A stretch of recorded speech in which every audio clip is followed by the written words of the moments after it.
राम राम जी सारा नए एक और मिनी ब्लॉग में आप सबका स्वागत है। कि सब तैयार हो गया था नई ड्रेस पहन के। इसकी नानी लेके आई थी, सेम सेम ड्रेस लेके आई थी। चीकू कल जाओगा, कल चीकू पहनेगा।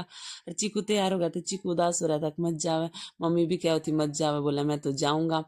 हिमाक्षी सोने लग रही थी। हिमाक्षी ने बाय बोल के हम सब निकलने की तैयारी कर रहे थे।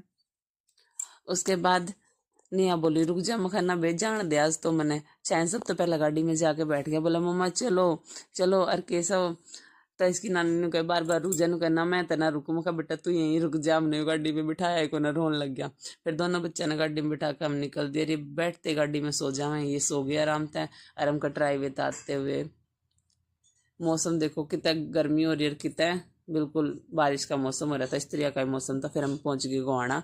गोहाना पहुंच के हमने केले ले लिए। मैं कहा शेक बना लेंगे, जाते भूख भी लग गई, गर्मी हो रही थी। आते ठंडा ठंडा शेक बना कर पी लिया। आज के व्लॉग में बस इतना ही। लाइक शेयर एंड सब्सक्राइब करते रहो, हमारा व्लॉग देखते रहो। Thanks for watching.